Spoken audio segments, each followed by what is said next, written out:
The story of the kings and queens of England is more surprising than you might think.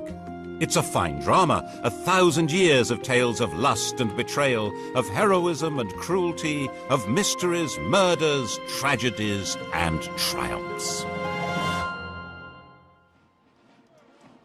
Oh, you're probably thinking that applies to medieval kings, all right, but this programme's about the modern monarchy, from Victoria to the home life of our own dear Queen, and there's not much of that sort of thing going on here.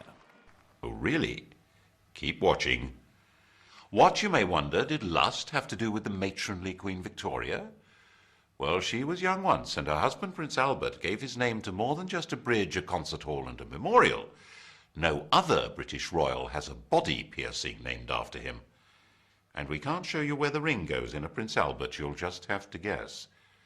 Kept Victoria happy, 9 children. And this isn't only a collection of royal trivia for the tabloids. We can reveal for the first time on television that the present Queen's grandfather, George V, actually took over the running of the country, secret personal rule, for a few days in 1931. He believed it was the only way to save the country from revolution. Most of the papers relating to this are still hidden. How much do we really know about what goes on? In 1867, Walter Bagehot wrote a book on the British Constitution which said that it had 2 parts, the efficient part and the dignified part. The dignified part was headed by the Queen. It was a piece of theatre whose only purpose was to make people feel loyalty. The actual power was entirely held by the efficient part, which he said was a secret committee called the Cabinet. Everyone believed Bagehot's book. The government encouraged people to believe it. So did the royal family, then and now. Well, they would, wouldn't they? The truth has been rather different. Obviously, when the 18-year-old Victoria came to the throne in 1837, she wasn't in much of a position to try to run the country. She'd had a rather odd upbringing. Her father had been a brother of George IV and William IV, but he'd died when she was a baby. Her mother was a straight-laced German princess who was determined that her daughter should not be part of the disreputable life of the court, or murdered, as her mother thought possible, by one of her terrible uncles who wanted the throne himself. She was brought up in isolation in Kensington Palace, which in those days was rather cut off from London. Her main interest on becoming queen was to finally cut free of her mother and supervisor and move out of her mother's bedroom. And when she was 19, she fell hopelessly, utterly in love with her first cousin, the 20-year-old younger son of the Duke of Saxe-Coburg-Gotha. He's excessively handsome. Such beautiful eyes. My heart is quite going. He certainly tried hard to look good. That notorious ring piercing, if it did exist, no one can be quite sure, was attached to a chain to assist in smoothing the line of his breeches. They married in 1840. She wasn't hugely popular at the time. Headstrong, willful.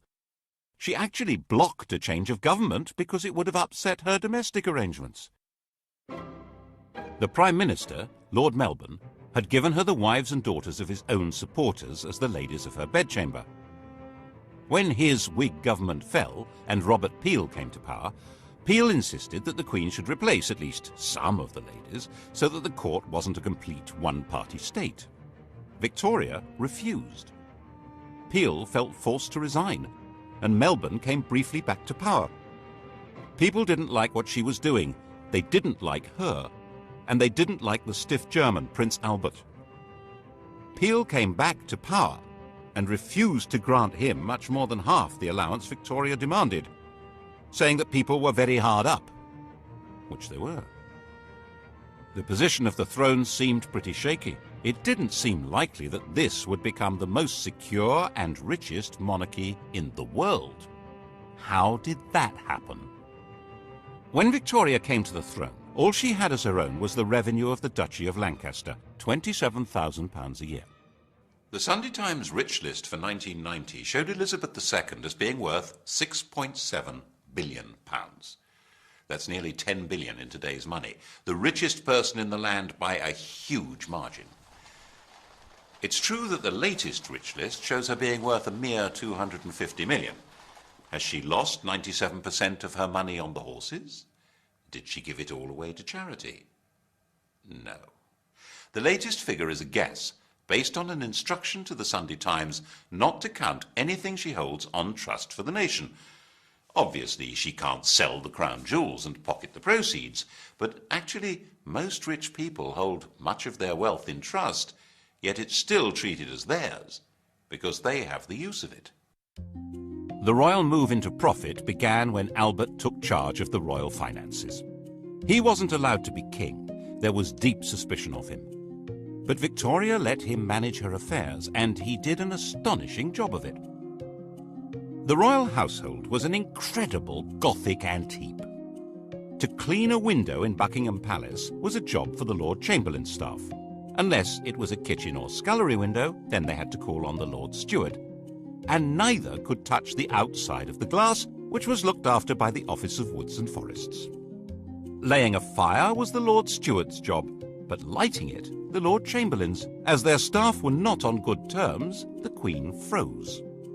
Other palace staff were paid for jobs whose very purpose and even existence had been forgotten. Enter Albert with boiling water and a hatchet. He sorted that lot out and cut Victoria's costs dramatically. He had a huge capacity for work and organisation, so when he came up with the idea for a great exhibition of the world's arts and industry, no one should have doubted that he could make it happen. Of course, they did doubt it. They had no confidence in the exhibition hall, the Crystal Palace, a giant greenhouse erected by a gardener. And when they realised that thousands would congregate there, they thought that it would be a rallying point for revolutionaries.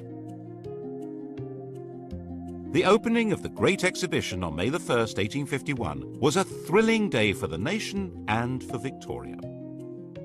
The royal couple began to be viewed with some enthusiasm, and it was quite understandable that the next year an eccentric miser should leave the Queen £500,000 in his will. Albert's influence in government rose visibly, which of course soon put an end to his popularity. By 1854 it was generally believed that Albert the Foreigner was a traitor in league with Russia, forcing loyal ministers out of office. Crowds gathered round the Tower under the impression that Albert and Victoria had been arrested for treason. That frenzy died down, but at the back of it were two things that were going to be permanent problems. One was that the Queen and her consort must have some role in running the country, but that couldn't be squared with any kind of representative government. And the other was that people were realizing that the monarch was making a profit, and they didn't like it. The solution was to conceal what was really happening under a cloak of secrecy, and that cloak is still in place. When I was researching a book on the most sensitive part of this story, I needed to see some papers that should have been released by the Ministry of Defence. The then Navy Minister, David Owen, read the file and released it, but the crucial documents weren't there. He suggested they would have been treated as the private property of the Crown and kept in the Royal Archive. Private. I wasn't allowed in. Albert's own role was pretty secret. He was in reality acting as King of England, but that was behind the scenes. The title he was eventually given in 1857 was just Prince Consort. He took it very seriously and worked himself to death. His last act as the hidden King of England was at the end of 1861 to stop the Prime Minister from sending an angry dispatch to the American government. If it had been sent, England would probably have been pushed into the American Civil War, on the side of the South. When Albert died, Victoria uttered a terrible shriek. She never recovered. She retired to Scotland and went into what seemed to be everlasting mourning. She and Albert had built a number of retreats for themselves, Osborne on the Isle of Wight, Sandringham in Norfolk, and her favourite Balmoral. Here she hid for months at a time with the faithful Highland retainer John Brown. He was allowed enough familiarity for the Queen to be widely referred to as Mrs. Brown. Victoria herself could see no reason to take part in public ceremonies like the opening of Parliament. She thought that her hidden role as the head of her government was enough. But that, of course, led many people to wonder why they had to pay for her upkeep at all. She received, as she had done from the start of her reign, £385,000 a year from the government. It was more than she needed. Her court was nowhere near as expensive as, for instance, George IV's had been. And without her being visible, many people could see no point in her having this money. By the 1870s, there was a strong Republican movement expressing itself in newspapers, large public meetings, and in Parliament. The nature of the country was changing dramatically. New industrial cities were darkening the landscape with smoke and soot. A new kind of society was forming, a society of factory workers and low-paid artisans, of builders and miners and metal workers. These were people outside the political world, with no natural attachments to traditional political structures. And there were a lot of them. The anti-royalist head of steam built up every time Parliament was asked for extra grants to Victoria's children when they came of age or married. But in fact, it was very probably these children who saved her throne. No British statesman wanted to see the royal family given its marching orders when their marriages offered such a useful back door into the chancelleries of Europe. Victoria's eldest daughter was married to the heir to the Kaiser of the new German Empire and was a strong and useful influence on her husband and a thorn in Bismarck's flesh. The heir to the British throne, Albert Edward, had married Alexandra, daughter of the King of Denmark and sister of the King of Greece. The Greek crown had actually been offered to another of Victoria's sons, Alfred. The Greeks had sacked their own king and held a national vote on who should get the throne. 95% of them voted for Alfred, who was at the time an 18-year-old midshipman in the Royal Navy. The government made him turn it down because they had promised to keep their hands off Greece. Never mind.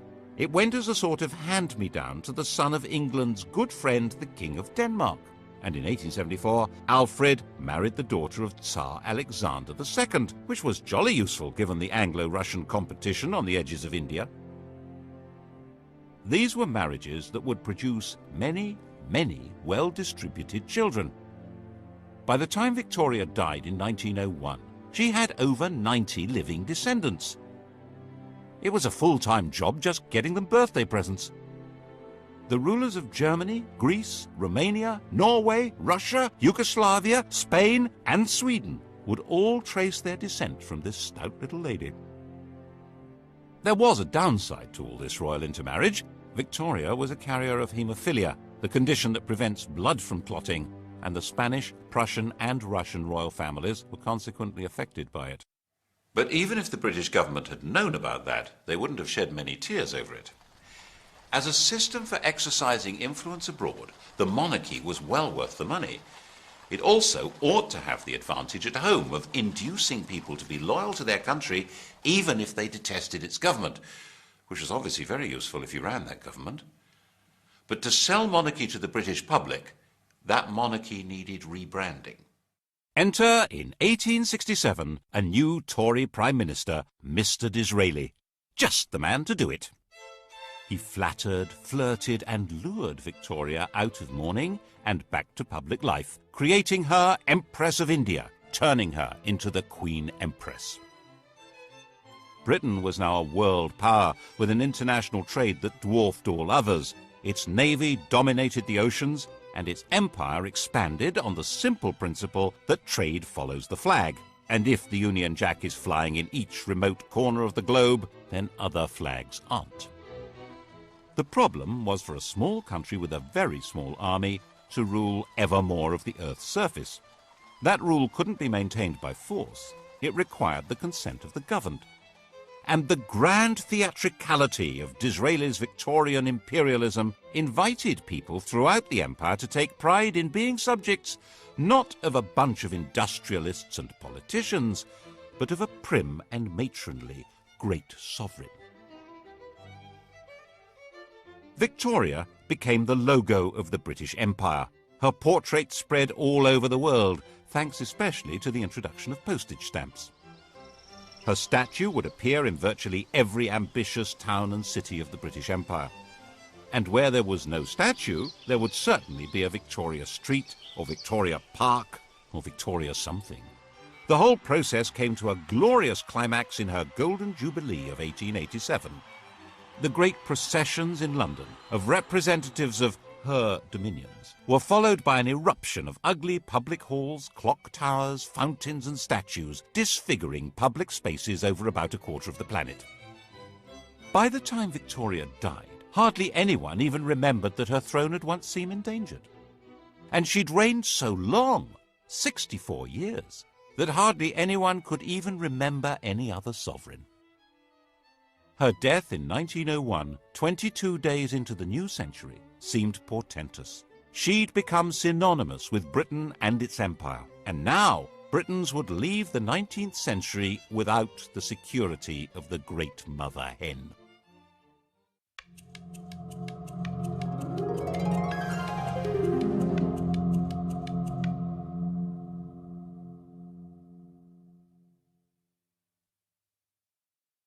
Victoria would cast a long shadow. Elizabeth II, coming to the throne 51 years later, would be the first of her successors who had no personal memory of her. Her oldest son, Albert Edward, the new King Edward VII, was already 59 years old. The funeral of the Queen Empress and Edward's coronation involved a huge invention of traditions and ceremonies. And in this atmosphere, it's not surprising that Edward was granted an annual allowance even greater than Victoria's. A few voices said that it was unnecessary for the king to have as big an income as Andrew Carnegie, the Bill Gates of his day, but no one took much notice. Edward had been given a miserable and oppressive childhood. Victoria had measured him by the impossible yardstick of her hero worship of the perfect man, his father. Naturally, young Bertie had rebelled. Of course, his first visit to a prostitute shocked his parents deeply. It happened to be followed by Albert's fatal illness, which Victoria had inevitably blamed on her wicked son. She had arranged his marriage shortly afterwards in the hope that domestic discipline would rein him in. Princess Alix of Denmark was beautiful, but she was also deaf and dull company. With nothing much else to do, Bertie had become the living epitome of the life of the Belle Epoque. A life of champagne drinking, cigar smoking, horse racing, gambling and entertaining showgirls and pretty married ladies. He was naturally drawn to the company of outsiders, not just shady characters, but Jews and Catholics, bankers and foreigners, and he was outspokenly outraged by the casual racism of the empire. Because a man has a black face and a different religion than our own, there is no reason why he should be treated as a brute. He sat on a commission on working-class housing and even invited a member of the working class to stay at Sandringham. Admittedly, the man in question was an MP and a fellow member of the commission, and he had to eat in his bedroom because he didn't have the right clothes to come down to dinner. But still... By the time Edward came to the throne, he was a big, fat old man with a social conscience and a comforting mistress, Alice Keppel, who understood him perfectly. Edward saw himself as something like a nursery rhyme monarch, magnificent and jolly, caring and helpful. In 1903, completely ignoring his government, he went to France and started negotiations for a treaty that would become the Entente Cordiale, isolating Germany. He detested his nephew, the Kaiser. He persuaded the press and then the government to back a treaty which guaranteed that if Germany attacked France, Britain would go to war. So that's what happened in 1914. He determinedly resisted any increase in democracy in Britain and was a firm opponent of votes for women. The crunch over his reactionary views came when Lloyd George planned to introduce old age pensions in 1909. To raise the cash, there would have to be new taxes on income. The Tory majority in the House of Lords voted down what was called the People's Budget, and when the Liberal government drew up legislation to take that power away from the Lords, they voted that down too. obviously. So the Prime Minister told the King he needed to create about 250 new peers to swing the vote. Edward was not enthusiastic. Would he actually defy the government? In May 1910, in the middle of the battle, he died. In 1910, Edward's 44-year-old son George inherited the throne.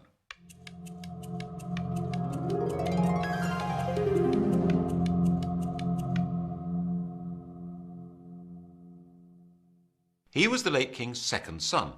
He'd worked as a commander in the Navy, to which he was deeply attached. But in 1892, his elder brother Clarence had died, and he'd unexpectedly become heir.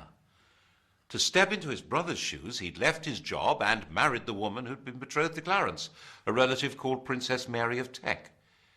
He now inherited a fortune worth around 140 million in today's prices, and a political crisis. As part of the deal with the government to pass the budget and cut the powers of the House of Lords, it was agreed that the Crown could stop paying any income tax. In return, the King would pay for his own trips abroad. The new constitutional deal drew the teeth of the House of Lords. Whatever the elected government in the Commons decided to do, it now could do. The only possible break on its power was now the King, and the question was, of course, whether he would ever exercise it, and what would happen if he tried. At first, the Crown was too weak to try. When war began with Germany in 1914, George was seen, naturally enough, as a German, which he was.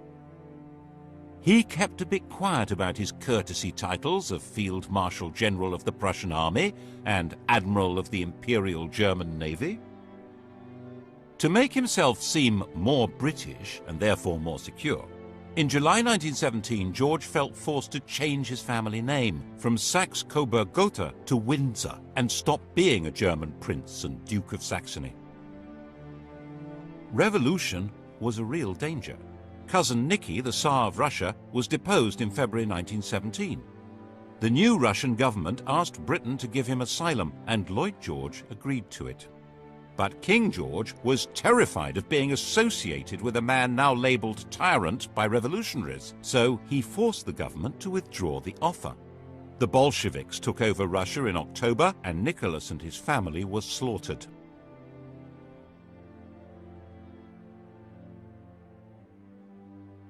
To protect the king's reputation, it was put about that Lloyd George had refused to rescue them, despite the king's pleading. Then in November 1918, a German revolution forced the Kaiser, Cousin Willy, to abdicate, and Germany gave up the war. The whole political landscape had been transformed.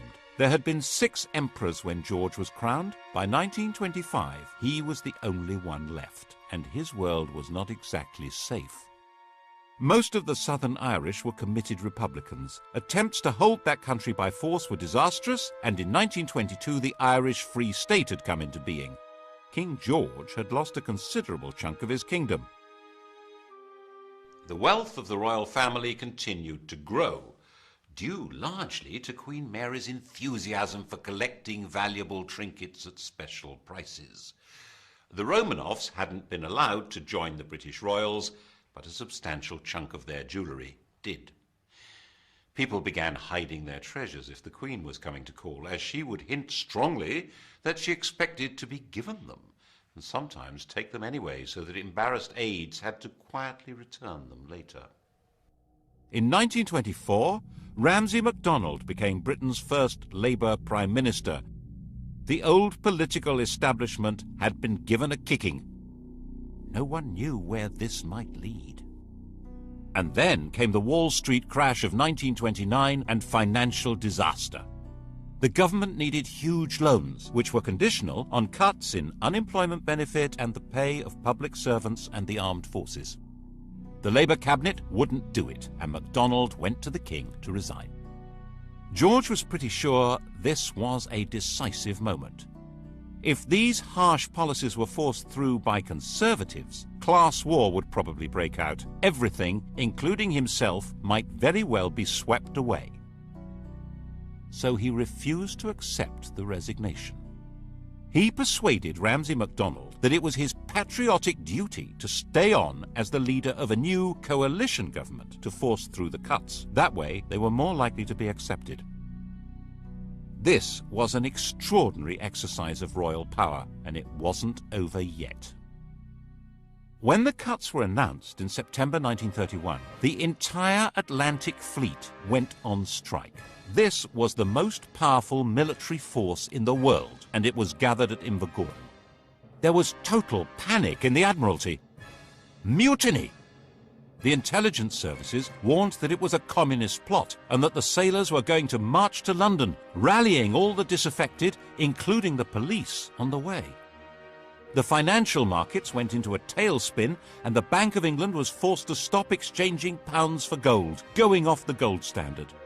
The Admiralty drew up plans to bombard the mutinous fleet from the land and sink its own ships. And the king decided he had to save the navy and the country.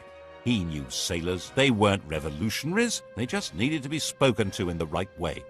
In complete secrecy, he took control, appointing a retired admiral to deal with the situation. Admiral John Kelly was not appointed by the government or the Admiralty and was instructed not to report to them, but directly to King George. He offered the sailors a deal. If they sailed back to their home ports, the king would see to it that their grievances were taken seriously and they would not be punished. It was a sensible approach, and it worked. But all evidence of the king's role and Kelly's appointment was hidden.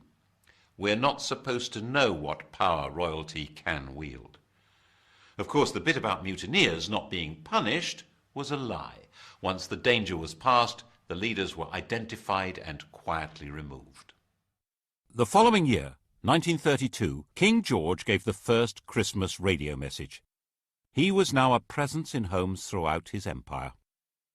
The empire had changed its form, of course, and in 1931 the dominions, the white bits of the empire, Canada, Australia and so on, had become legally independent of Westminster. They were the Commonwealth, and the sovereign was its institutional core.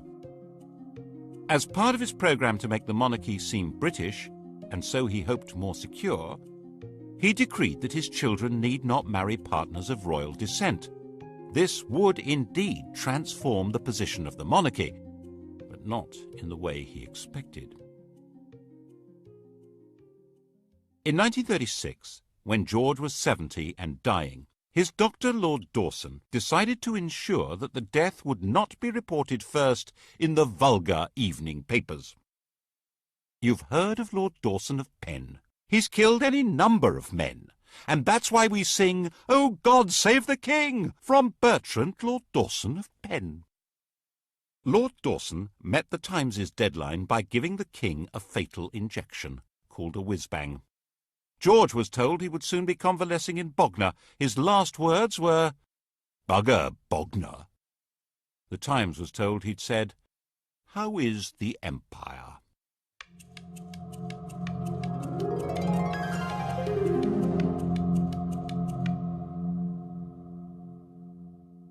His successor, his son Edward, was 38, the poorly educated child of rather dysfunctional parents.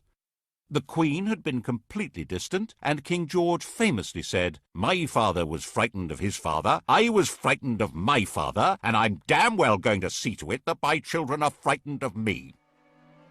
Edward had escaped by travelling widely, and as the world's most eligible bachelor enjoyed affairs with a number of married women, culminating in the love of his life, the twice-married, elegant American Wallis Simpson. At the time of Edward's succession, the affair was in full swing, and her husband had resigned himself to a divorce. The British press completely censored the whole subject, while the rest of the world was fascinated by it. Edward insisted that he was going to marry Wallis and make her queen. The Prime Minister and the Archbishop of Canterbury said the country wouldn't stand for it. Were they right? Probably not. Edward was actually pretty popular. He wanted to go on the radio and appeal to the nation, but he wasn't allowed to do that. He was told it would be unconstitutional. Without a written document, the Constitution is what the government can get away with. They had their reasons. These went beyond the court gossip that Wallis was said to be a lesbian or a man engaged in a sadomasochistic relationship with Edward. The crucial issue wasn't even that the head of the church shouldn't marry a divorcee, or that secret investigators had reported that Wallis Simpson had 2 other lovers, a car salesman and an Irish peer. The real reason only came to light in 2002. Secret documents show that the FBI told the British government that Wallis had another lover, the German ambassador von Ribbentrop. In fact, the FBI said she was a Nazi agent. That was why the government insisted Edward must give her up to keep the throne. Edward chose love rather than the crown. He abdicated and took Mrs. Simpson to live in France. The coronation went ahead, but with his brother Albert sitting on the throne.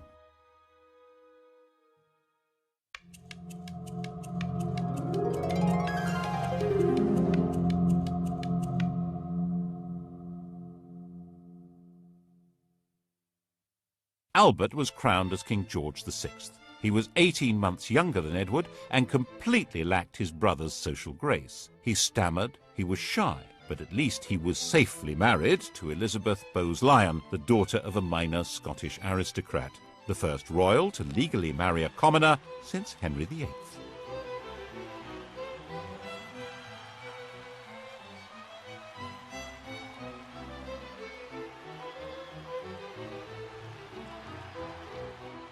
George didn't have much in the way of winning ways, but his wife, enraged at what Edward had done, was determined to help him through. She arranged speech therapy to cure his stutter. But when war with Germany began in 1939, they were not seen as a rallying point for patriotic fervour, especially as they had publicly supported Neville Chamberlain's appeasement of Hitler. When the royal couple visited the first bomb sites, they were booed. George VI and Queen Elizabeth, that's the woman we remember as Elizabeth the Queen Mother, refused to allow themselves any doubt as to the outcome of the Second World War. When Buckingham Palace was bombed, the Queen said she was glad. It meant she could look the East End in the face. At least it meant the royal couple wouldn't be booed anymore when they visited other people's bombed-out homes. Actually, while they spent their days in London, they retreated for the night to Windsor, which was considerably safer. Nevertheless, they did have one really narrow escape. As the war went on, the royal couple became more and more identified with Churchill as the spirit of Britain, dogged in their determination to see Nazism defeated. When the victory celebrations came in 1945, it seemed natural that they should revolve around Buckingham Palace. By the time of his premature death from smoking in 1952, this shy country gentleman and his queen had gone a very long way to restoring the monarchy to its central place in British life. It had vanished virtually everywhere else. There had been 16 monarchies on the continent of Europe when Victoria died. Now there was only Sweden. Monarchs were restored to Belgium, Holland, Norway and Denmark, but as a pale shadow of the old European royalty.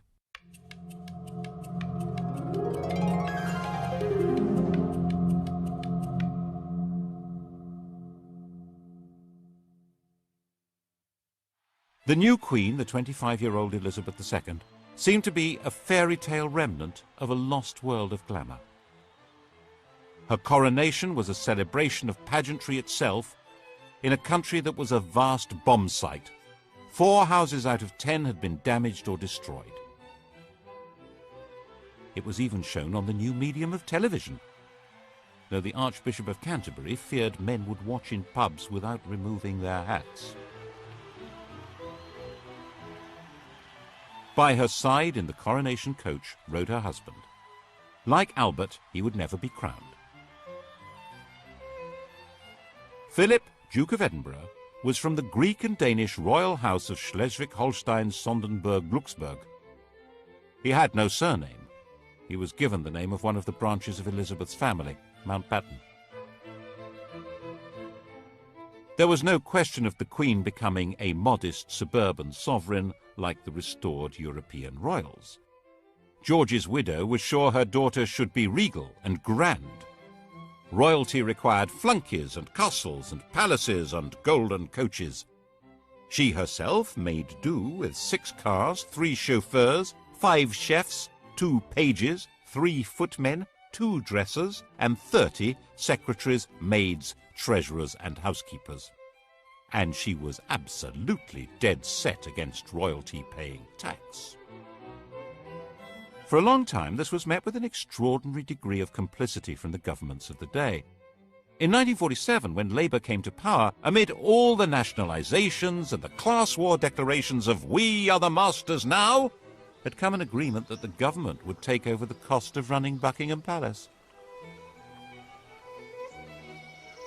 Now the Conservatives said the government would take over the cost of the royal train and royal visits abroad, and freed the Queen from paying tax on property, apart from rates on Sandringham and Balmoral.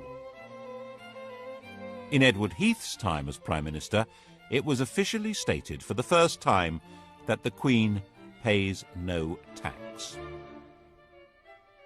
In 1973, she was exempted from the new Companies Bill that could force shareholders to identify themselves even if they hid behind the names of nominees. Her shares are hidden in a company called the Bank of England Nominees, which can only be used by heads of state and is uniquely exempt from disclosure laws. And in 1965, when a Labour government introduced capital gains tax, they declared that the Queen is exempt.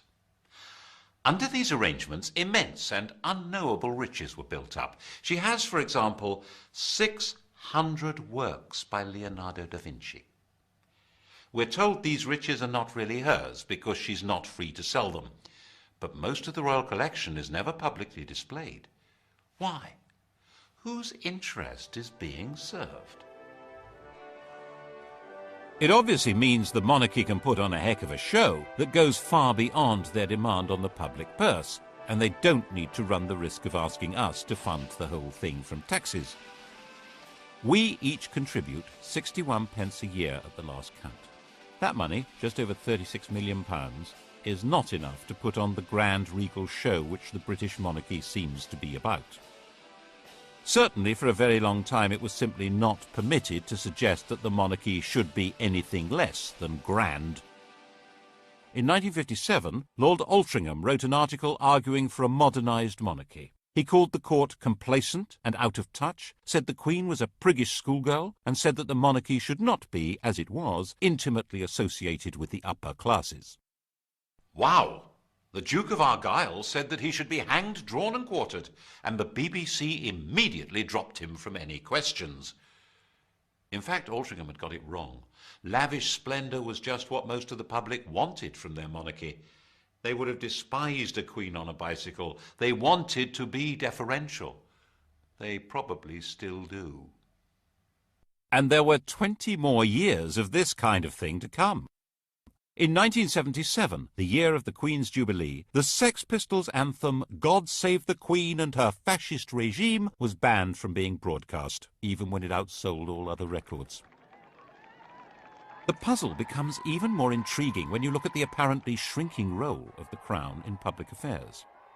The imperial title had already disappeared in the days of George VI, when India and Pakistan became independent.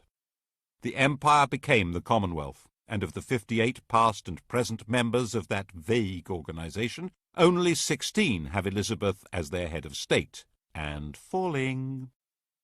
Why did it matter so much to protect and sustain royalty? Partly, perhaps, it's more to do with the Queen herself than the institution of monarchy. Elizabeth I, Victoria, Elizabeth II, the rule of elderly matriarchs seems to be particularly proper to the English. And it may provide important social glue. As the population of Britain became more heterogeneous, with substantial immigration from Commonwealth countries by people who feel excluded from political life and often from the legitimate economy, perhaps there was a hope that the Queen would be a focus of patriotic attachment. After all, she's the linchpin of the Commonwealth, its graciously enthusiastic figurehead. And promoting the image of a glamorous and golden royalty above and outside politics that is synonymous with Britain may be a very useful way of creating legitimacy for a state that might otherwise look rather shabby.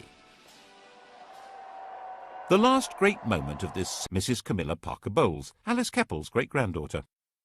Diana said that on the honeymoon he was more interested in reading 8 books by Laurens van der Post than in her, and he wore Charles Camilla cufflinks. And when she became distressed, she felt strongly that the royal family turned against her. In 1992, it all blew apart in what the Queen called her annus horribilis. Her second son, Andrew, separated from his wife Sarah Ferguson, who was pictured topless being kissed by her financial advisor. Her daughter, Princess Anne, divorced Captain Mark Phillips. Charles and Diana split up, with spectacular accusations being made in the press and on television. And Windsor Castle caught fire. That was when the ground really began to shift. At least when it was explained that the £40 million repair bill would be paid by the public. There was a huge collective breath of, "No, it won't." And so the Queen decided it would be much the wisest thing to offer to pay 70% of the cost. She opened up some of her homes to the public to raise the cash. There was still astonishingly little direct criticism of the Queen. In an age when television and the press have the power to pull down anyone, the Queen and her mother were treated with respect, even devotion. But the rest of the royal family had become fair game and were subjected to a ferocious assault of public humiliation. Why did we support the royal family and all their wealth? Why were we giving them all this money? The press pack was baying at their heels. That's when the Queen agreed that she should voluntarily start paying income tax and refund the parliamentary allowances received by other members of the royal family. But things didn't get any better, and the Queen herself began to be criticised in 1997 when Princess Diana was killed in a car crash in Paris. We all remember the shock and horror and the debate about the lack of public reaction by the senior members of the royal family. There was a widespread feeling that at that moment they were not in fact part of the nation. Was the programme started by George V of integrating the monarchy into the life of the nation coming unravelled? Instead of the monarch playing the role of warning and advising the Prime Minister, which is supposed to be her constitutional role, the Prime Minister warned and advised the sovereign to take public action. She had to be seen to grieve, or the monarchy itself might be in danger. And now we wait to see what happens next. The heir to the throne and his mistress are forever tainted with the image of the princess that was publicly destroyed. The Queen is an old lady, with a reign that begins to rival Victoria's in length. Can anyone be certain that the country would accept her son as king? There's always been a bargain at the heart of monarchy in this country. The monarch has always been dependent on the people. That bargain has been the key to survival. It began when William the Conqueror realized that he and his friends couldn't actually run a country where they didn't speak the language, or know the laws, traditions, or even the geography. It was restated in a series of crises in which monarchs who tried to rule without consent were simply dumped. Matilda, Jane Grey, Richard Cromwell, James II. And to give that consent, people need to feel that the sovereign is entitled to be there and respects laws even though no court can enforce them. Laws which today probably include having to pay tax. Partly, of course, the institution is sustained by the character of the Queen herself. Faced with enormous pressures and a job from which there is no possibility of rest, she has retained a calm resilience and exquisite constitutional carefulness which guarantees her a respectful place in history. Then what? The British monarchy is certainly a great addition to the gaiety of nations. Partly as a soap opera, partly as a walking, talking anachronism that makes other heads of state visibly uneasy. But it does come at a price. and whether the price is too high for the continued survival of this most extraordinary form of government, well, that, of course, will be the surprise ending.